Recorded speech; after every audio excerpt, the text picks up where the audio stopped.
Good morning all of you. आज हम मनोविज्ञान के एक महत्वपूर्ण टॉपिक थॉर्नडाइक के प्रयोग के बारे में, उनके प्रयास एवं त्रुटि के सिद्धांत के बारे में जानेंगे, जिसके माध्यम से उन्होंने सीखने के कुछ नियम प्रतिपादित किए हैं। तो आइए आज हम देखते हैं कि उन्होंने किस प्रकार प्रयोग किया। थॉर्नडाइक ने क्या किया कि एक पजल बॉक्स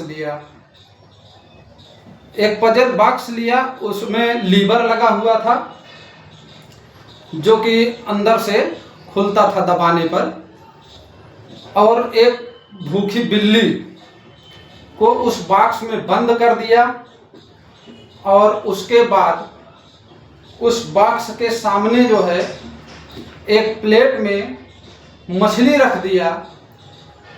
क्योंकि बिल्ली भूखी थी, तो जब वो मछली को देखती है तो उसे भूख तो लगी ही थी, तो वो अपने भोजन को प्राप्त करने के लिए उस पिंजड़े से बाहर निकलने के लिए उस पिंजड़े को पहले दांतों से काटने लगी कि अब इधर से खुल जाए, लेकिन नहीं खुला।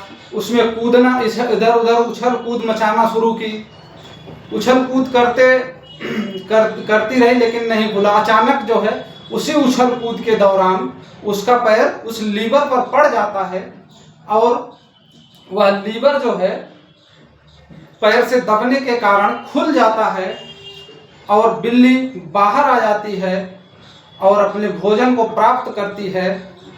इस तरह इस प्रयोग को थॉर्नडाइक ने पुनः दोहराया और पुनः वही प्रक्रिया की कि बिल्ली को पजल बॉक्स में बंद किया, उसके सामने प्लेट में मछली रखी, क्योंकि बिल्ली भूखी थी इसलिए पुनः वो प्रक्रिया की, मछली को देखी, फिर उछल कूद की।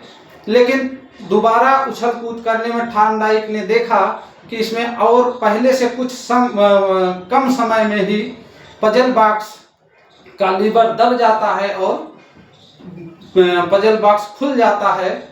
यह प्रक्रिया उन्होंने कई बार किया। थॉर्नडाइक महोदय ने यह प्रक्रिया लगातार करते गए और जितनी बार किए समय लीवर को खुलने में समय कम लगा और धीरे धीरे बिल्ली को भी यह समझ में आने लगा और वह उछल कूद करना बंद कर दी, धीरे धीरे उछल कूद करना बंद कर दी और एक ही बार में लीवर को दबाकर पिंजड़े को खोल लिया और बाहर आ जाती थी। इस तरह उन्होंने बिल्ली के ऊपर प्रयोग कर यह सिद्ध कर दिया कि जो है प्रयास करने से सफलता मिलती है। इसी आधार पर, इसी सिद्धांत के आधार पर उन्होंने जो है सीखने के तीन मुख्य नियम और 5 गौण नियम प्रतिपादित किए। आज हम 3 मुख्य नियमों के बारे में पहले जानते हैं। उसमें है, पहला है तत्परता का नियम, दूसरा है अभ्यास का नियम, तीसरा है प्रभाव का नियम। तत्परता का नियम, जब बालक किसी कार्य को करने के लिए मानसिक और शारीरिक रूप से तैयार रहता है, उत्सुक रहता है किसी कार्य को करने के लिए, तो वह उसे उस कार्य को सिखाने में ज़्यादा या सीखने में ज़्यादा समय नहीं लगता है और वह जल्दी सीख जाता है। यदि वो जो है मानसिक रूप से शारीरिक रूप से तैयार नहीं है किसी कार्य को करने में, तो वह उसे सीखने में कठिनाई होती है। जैसे यदि वह साइकिल चलाने के लिए शारीरिक मानसिक रूप से तैयार है तो वह साइकिल चलाना जल्दी सीख जाएगा, और यदि वह बच्चा जो है डरा हुआ है तो उसे साइकिल सिखाने में बहुत कठिनाई होगी। दूसरा है अभ्यास का नियम। यदि हम किसी कार्य को या बालक किसी कार्य को बार बार करता है तो हमें वह, जैसे पढ़ाई ही हो, तो अगर हम उसे बार बार किसी भी चैप्टर को या कविता को बार बार पढ़ते हैं तो हमें वो याद हो जाती है। हम जब अभ्यास करते हैं लगातार तो हमें याद हो जाती है। और यदि हम लंबे समय तक उसको कभी पढ़े ही ना, याद करके एक बार छोड़ दिए काफ़ी दिन तक, तो वह जो है लंबे समय के अंतराल के कारण धीरे धीरे भूल जाता है।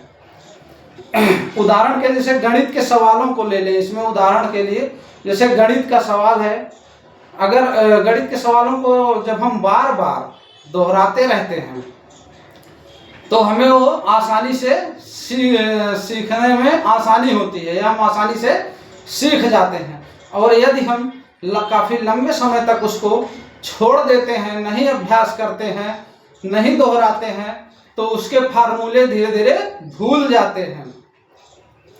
यह जो है और थर्ड पॉइंट है प्रभाव का नियम। यदि किसी यदि सीखने के परिणाम संतोषजनक होता है, यदि किसी कार्य को सीखने का परिणाम जो है संतोषजनक होता है, या उसे किसी कार्य को करने से हमें सुखद अनुभूति होती है, तो हम उसे पुनः करने का प्रयास करते हैं। और यदि उसी कार्य को करने से हमें कष्ट होता है या हमें सफलता नहीं मिलती है, तो हम उस कार्य को दोबारा नहीं करते हैं। जैसे यदि किसी छात्र के अच्छे अंक आने पर उसे पुरस्कृत किया जाता है, तो वह और भी मन लगाकर पढ़ाई करता है और भी तत्परता से पढ़ाई करता है। और यदि उसे उसी कार्य के लिए दंडित किया जाता है, तो वह पढ़ाई से दूर भागने लगता है। यह है उनके प्रभाव के नियम।